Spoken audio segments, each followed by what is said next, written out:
Hello and welcome to the second season of Native Narratives. To all our OG followers, welcome back. And to those who are new here, hi, we're ARISA Foundation. We're a social work organization and a research lab that works at the intersection of arts and science and psychology to promote mental well-being. Something that ARISA passionately feels about is also making science and arts open, accessible, and inclusive to everyone. And this episode's guest embodies this spirit very naturally. We have Havisha Khurana with us, who has worked extensively in advocacy through research. Hi, Havisha. Thank you so much for joining us. Hi, Tanvi, and hi, everyone who is following and watching this video. It's so nice to be here, and I'm grateful to ARISA for inviting me for this conversation and really looking forward to it. Awesome. Havisha, let's start with the basics. So tell us a little bit about yourself. Tell us a bit about your PhD and what's your research about? What brought you to this field? Yeah, okay, those are lots of questions. So I'll hope I can get to it. So as you correctly said, I am a PhD student. I am based in Oregon, USA, and my degree is called Quantitative Research Methods in Education. So what basically I do through my PhD work is I try to estimate the effect of different education policies. And my research mostly focuses on policies and programs for underserved student groups. So underserved student groups is like an umbrella term, which kind of means those student groups whose interests and experiences have not been fully considered when designing policies. Right. So one example of this group would be students with disabilities. For instance, I don't know if you're aware, but in India, we do have a policy that guarantees education for students with disabilities, but we don't really see a lot of functional special education classrooms, right? So that's one group I'm really interested in. Before jumping into my PhD, I did my bachelor's in mathematics from St. Stephen's College at Delhi University. And just recently, I finished my master's in economics. I was between my, different academic degrees. I was working as a full-time teacher for Teach for India, where I was based in Pune, and I was a math middle and high school teacher for grades 8th through 10th. So that's kind of a little bit about just like the basics. Is there anything specifically that you want me to touch upon? Of course, I think I would love to hear more about your PhD journey. Like, tell us one thing that we should know before getting into the PhD application, like something you can give us as tips to save us the heartbreak or the mental torture that people go through while applying for a PhD application, because it is quite a tedious, intimidating process. So talk us through that and maybe also about your PhD topic. Yeah, okay, so I can talk about my PhD topic first and then I will jump over to the applications. So as I briefly said, like very broadly, I define my research as looking at programs and policies for students with underserved student groups. And I've been super fortunate to work with professors and research teams and have looked at it from a very multidimensional perspective. So just to give you some examples, for one project, I was looking at students who get frequently suspended, right? So these are students who are getting like 2 or 3 suspensions every year and they're just missing out in classroom. So like what exactly is going on with this student group? For another project, we were looking at young readers, so kindergarten students who are struggling with reading. And we're trying to figure out how can we identify them early on and provide them correct supports. Right now, I'm working on 2 different projects. One of them is looking at first-generation college students. So first-generation college students are students who are first in their families to be attending an undergraduate institution. And we are looking at a mentoring program that's catered towards supporting them. And we're trying to understand how are these students actually engaging with this program. So those are, different underserved communities. And also, I would say one thing to all your audience that, what research is a very collaborative process, right? So you might have your own research agenda, but you would be working on different kind of things. So all these examples that I've shared with you are mostly other people's research that I am providing my technical supports in. So I'm, doing some analysis for them, or I'm curating a data set that they themselves can use and explore it further, right? So it also tells you a bit what kind of day-to-day work I do, because most of my work is, sitting at my computer. I use R. R is a programming language. It's mostly statistical programming language where, I pull in data from different sources, administrative records, text files, PDFs, and I try to compile a data set, which then I can use to answer all these kinds of questions. So that's my day-to-day work. And this is kind of the projects I've been on, which are other people's projects. My personal research inquiry looks at programs and policies for students with disabilities, both in the United States and in India. So in the United States, I'll just give you some context because I'm not sure if your audience will be aware about it. But in the United States, there is this law. It's called IDEA, which is Individuals with Disability Education Act. And under this law, all students with disabilities have the right to a free and appropriate public education. And what that means is schools cannot say no to any students with disability, and it's schools' responsibility to identify who needs help and then give them that appropriate help.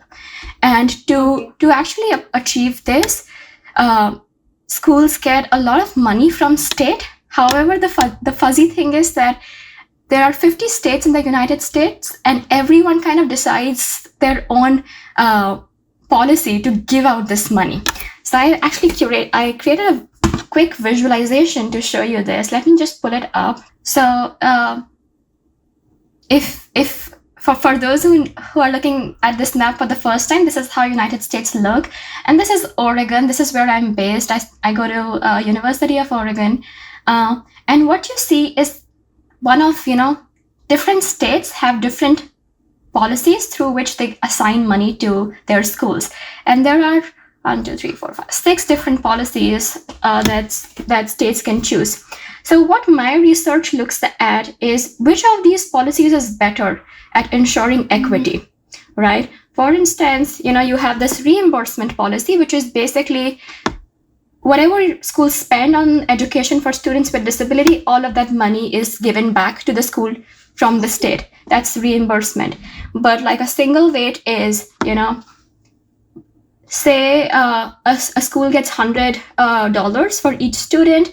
For a student with disability, they're going to get something more, maybe $150. So it's not really how much they're spending, but a little bit more than what they would usually get.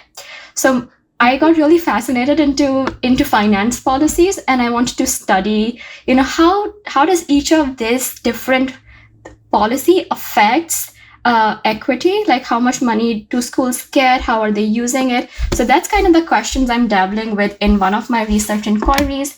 And then I also have a policy that I'm looking at in Indian context. So I'm going to switch and show you a second visual. And I think most of you will be familiar with this. This is India's map. And what's fascinating is, so in 2022, there were about 24 crore students who were attending Indian schools. But out of that total population, less than 1% were students with special needs. And this is concerning. This is concerning because if you look at other countries which have an established special education curriculum, between 10 to 15% of the student body is eligible for special education. So what this number is kind of suggesting is this is, really low compared to what we would expect, because the prevalence of needs is much higher, especially in there are not a lot of studies which have looked at prevalence of disabilities in the global south, but a handful of them that have looked at it still note that the prevalence is higher. So all of this is kind of telling you that a lot of students with special needs are not making it to the schools. Right. And in this context, my research wants to look at why is the number so low? Why are students not making it to the school? Where exactly is the breakdown going on? And that's a very broad question, and I hope I can answer part of it through my life's work. But I'm just going to begin with a very small chunk of it. I want to look at the disability diagnosis process. So again, I don't know if you know about it, but in India, schools don't have a responsibility to identify students. It's actually the medical institutions who give students a certificate, which they then can take to schools and ask for their educational rights. And how students get this certificate is just, their parents are probably running around to these medical institutes. They're getting appointments done, and that's how they get the certificate. So in my perspective, that's step 0, right? Before you can even get special education, you need to have a certificate. And I wanted to study through my PhD, how are parents experiencing this whole diagnosis process? Is it particularly burdensome for some parents than for others?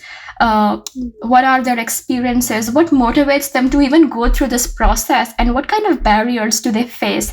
And I just don't want to look at the parents, because I personally feel that a lot of service providers are they really want to help, right? But they also probably are facing some burdens when it comes to getting these certification, right? So there might be a lot of administrative workload that they have to do on their end. So I ideally, I would want to capture both those experiences through my research, and then keep asking more questions in these two areas.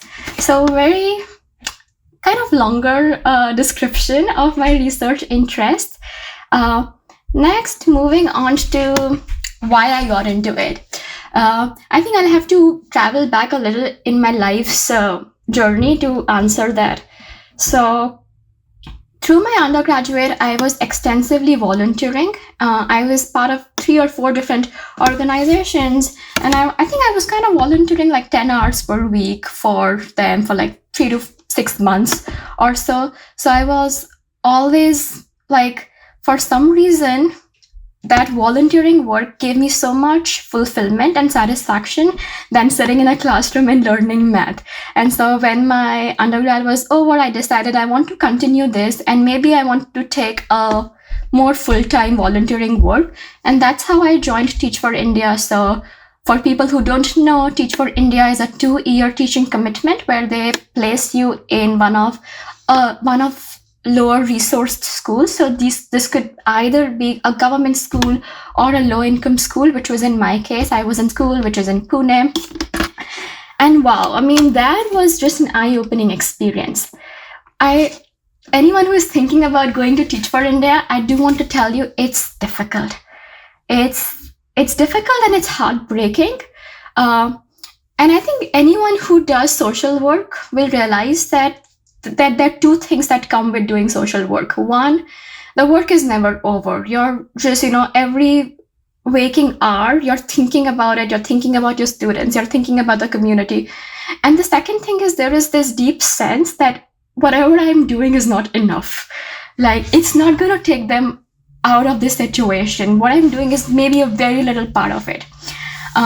So when I was doing TFI, and there were so many different challenges. We had facilities issue, right? So it didn't have a functional restroom, and people, imagine this, you're coming into school at 8 a.m. and you don't have a restroom, and you're like, okay, either I can get sick and use it, or I should wait until 2 p.m., go home and then use the restroom. From something as simple as that to, academic learning gaps, like some of the students, I was teaching grades 8th through 10th, but their math level was pretty low. They were really struggling with even just multiplying numbers. And then at that point, you're like, should I teach them, geometry? Should I teach them multiplication? I know one student, she transferred to our school, and it was an English medium school. So everything was in English except for Hindi and Marathi, but she had no formal education in English. So we're like, she can't read the text. It's like, should we teach her alphabets? Or should we, what should we do? And why did school admitted her into the classroom. What's going on? So there were, a lot of different kinds of challenges. When I think about that time, I'm like, wow, I did it. I finished those 2 years. That's an achievement. But when I think I was out of it and I had some time to reflect, one of the things that stuck with me was, it's not enough and I want to do more. And among all the problems that I saw in my school, one was like really heartbreaking. Like I was just so sad about it that I decided that I want to do something about it. So the first day of school, when I went into my classroom, I noticed that there is this one student who is not engaging, like who is just not responding, and something felt super different. So I asked around her peers and all my, senior teachers what's going on, and they told me that she is she is hard of hearing and can't really hear what you're saying. And I was shocked. Like, what do you mean? How is she here? How is it the case that there is like no sign language teacher? She doesn't know sign language. I don't see her wearing a hearing aid. What's going on? And then they told me, there are no supports. She is here because her parents wanted her to go to school, and for a long time her sister was kind of helping her follow up. So she would take notes and she would just do very minimal sign language because her parents didn't know sign language, neither did she. So very minimal, just pointing it, okay, this is what we are doing to help her follow up. But her sister got a scholarship and she got into a better school, and now she's on her own. And I was just in shock. I was like, They just left her with no assistance from the government, from the school? Pretty much. So pretty much they left her on her own. And when I tried to, work with her parents, I realized a couple things.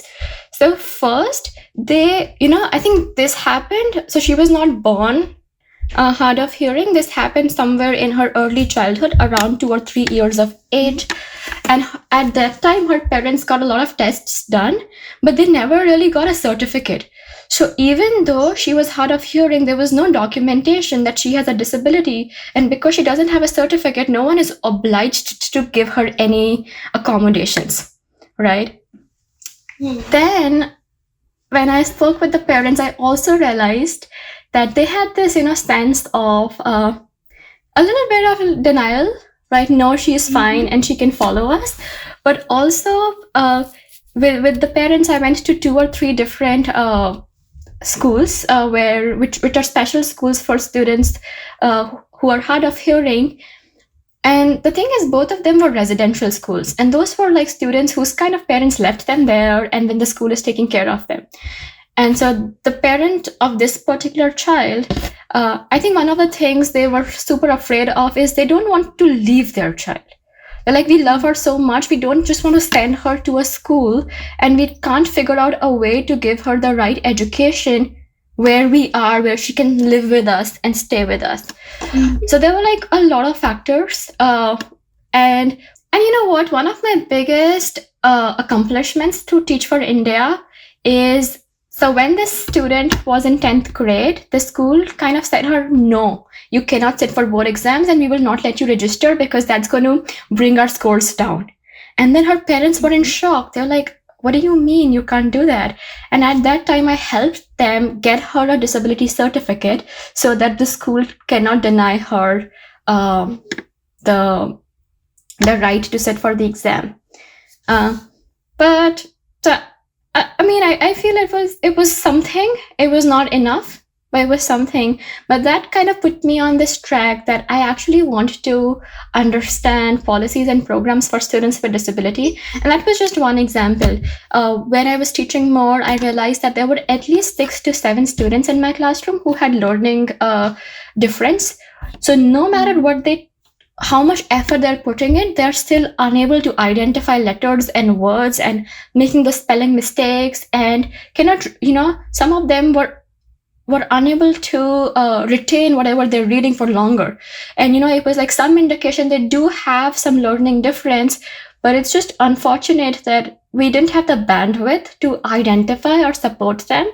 And I personally, I'm a systems person, and I put the responsibility on the system.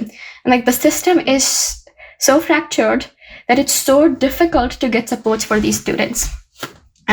So long story, that's how I got into, special education research. Yeah. I think when I first read about you and your introduction, you call yourself an advocate researcher. And I thought that's a very powerful term to use.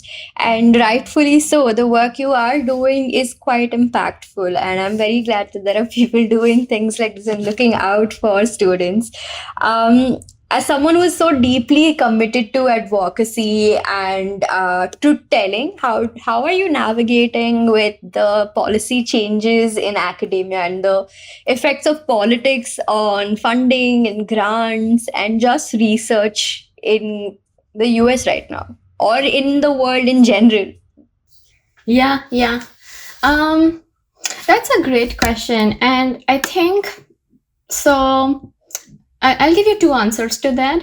First, I feel that since I'm a student, my research is somewhat protected, right? So I have funding through my department, and because of all the changes that's going on, I have not been asked to change my research topic, right? So I feel I have this protected status where, as a student, you're free to choose anything, and that's it. You have to get your PhD, and the school will help you. However, as you correctly pointed out, there have been really large cuts in funding in the US. And I personally know people whose research has been affected by it. And they had to take a range of measures to actually deal with it. So some of the people I know, they were like, research contractors. So if they don't have the grant, they cannot continue working on it because they don't really have a stable income. So I know a lot of people who left academia and just, started doing went into some other industry to sustain themselves because they just can't be on no income. Then there are some other people who are more protected, like some of my professors, some of their grants were cut. But what they're doing is they're taking more of a teaching load this year and less of research. And then some of them are also kind of saying, even if we don't get grant, we're going to use our personal time to work on this. And I do know some people who are of this mindset that let's just wait it out. Maybe this will all get better in a couple years because, yeah. I mean, optimism is what all of us are holding on to, clinging on to at the moment. But it is really good to know that your research is protected, because I think as students, especially international students, our concern is so to do with like everyday life and not to do with like bigger concepts of like fighting the system. So I get it that most people would prefer to either change their topic or find another way to continue doing it, and it all comes down to how passionate you are about your research, I suppose. Yeah, and I think, I'll just, sorry to interrupt you, but I'll also add it here. I think I should make a special note here. So most of my research focuses on secondary data analysis, right? So I am hardly going out and collecting my own data, but I can imagine for people who, might have lost their grants, maybe, their professor wrote the grant, but they were part of that grant and were supposed to do some data collection. I can imagine that kind of work would really be affected because, and also I would say most of my research projects are very, in terms of budget, are small budget grants, right? Smaller grants. Because I am not collecting my data, I'm only just analyzing what already exists. So maybe because of that reason too, my research agenda is somewhat protected. And however, usually I don't collect original or empirical data for my work, but for my dissertation, I do want to do some surveys with parents and service providers in the Indian setting. And I haven't really got any grants for it yet, but I don't think it has to do with just the research environment to be honest, because the grants I've applied for so far, 2 of them, they were like student grants, and I was not one of the finalists. So I just feel that at some point it'll become a huge problem if I don't get any money. But maybe I personally think it's different than all the research cuts that's going on in the United States, because there's a huge limit on what grants international students can apply for. So for most grants by NSF or NIH, you have to be like a permanent citizen to even apply for it. So I anyways was not eligible for any of those grants. That also is an interesting segue, because I do want to talk about your cultural background and your identity as someone belonging to the Global South, or a researcher belonging to the Global South. How do you think this has shaped your experience of doing research in the US, especially given the political climate you're under? Yeah, I think that's a very good question, and I have to reflect a bit to answer it. One of my first thoughts is everything I do is shaped by my experiences as someone who grew up in India, and I feel I'm deeply influenced by the culture and the values of the Indian society. So it literally affects everything I do, right? But to give you some concrete examples, as I briefly mentioned, I have a long volunteering experience through my undergraduate program, and also with Teach for India.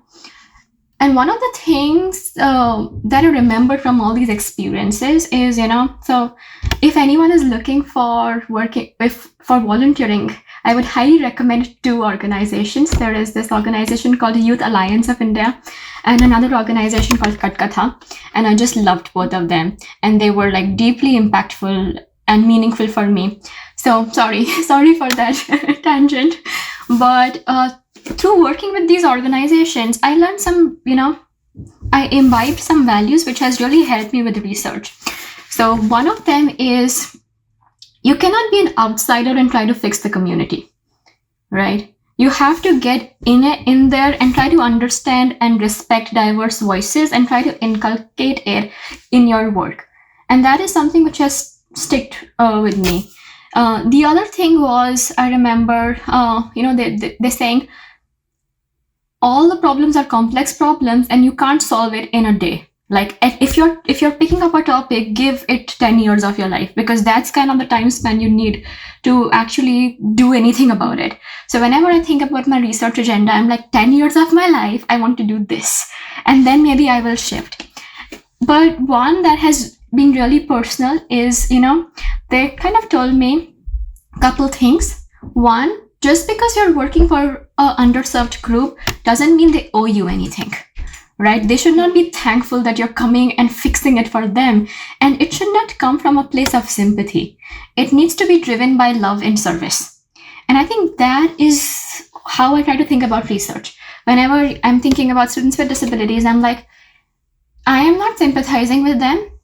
They are individuals with a lot of power, right? So what one of their senses is not working the way it does for other people, but they have honed and their perception is really, really strong, right? So I am not looking at these communities from a point of weakness, but acknowledging that they do have a difficult situation because of the way our society is laid out, right? So it's on the society and the systems than the person itself. And when I think about these topics, I'm kind of like, it's coming from a place of love and service. And when you're thinking of, advocacy from a place of love and service, you also realize that systems are hard to shift. You kind of have that, like, okay, I will try to resist it. I'm going to fight it. As long as it's coming from that space that I want to do something meaningful, the outcome depends on just so many factors, and it's not in one person control. So I feel, because of all these values, and also I would say India, we are a very community-focused society. So yeah, I feel I'm deeply influenced by Indian values and cultures. And one way I see it showing up in my research is especially in the social sciences, for the last, I want to say maybe a decade, there has been this movement towards more transformative and participatory research. And what that means is instead of, researchers who don't share any aspects of the identity and are studying a group, we want to incorporate the group's own voices into research.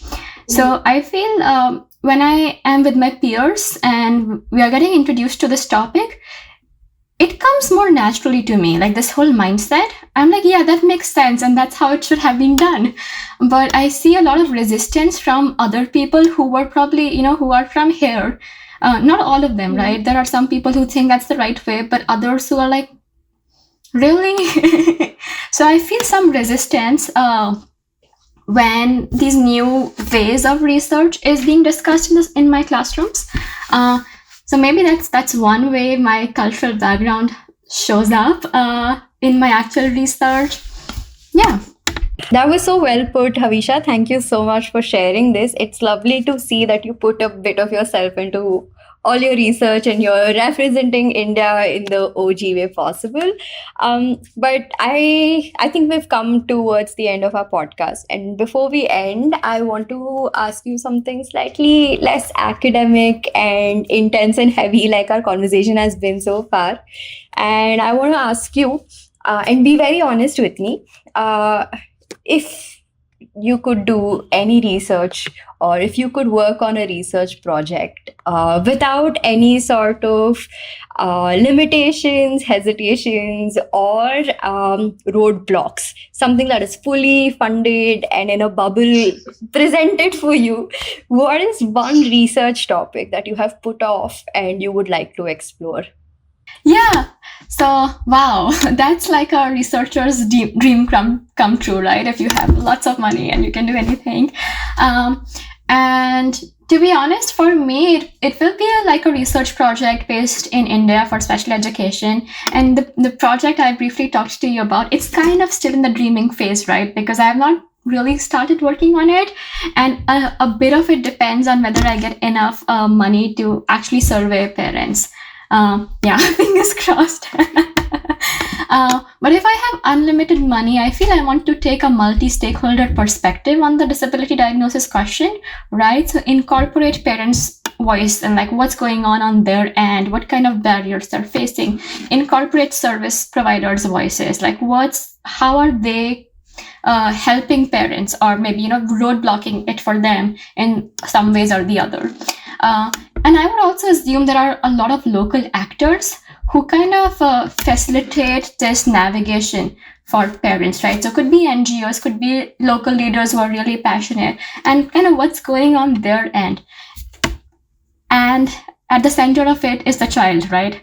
So how is this child who has to go through this process, who is seeing, my parent is taking me and I'm going here and I'm going through this process, what's going on their brains and how are they experiencing it?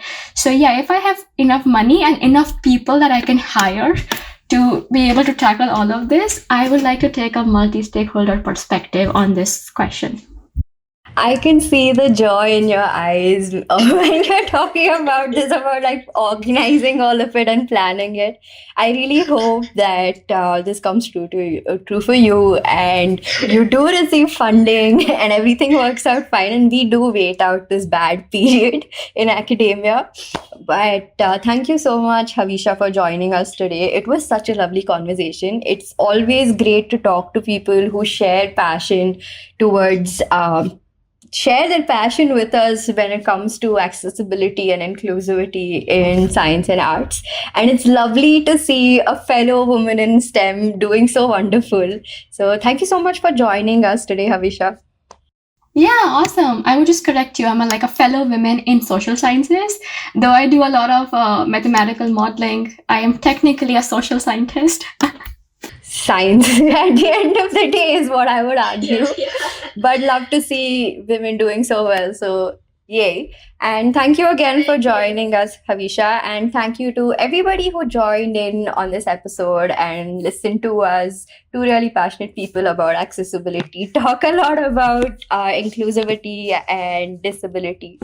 And we hope you subscribe, follow, like our videos, and come back to watch another episode. And that's it for this episode of Native Narratives. Thank you, everyone.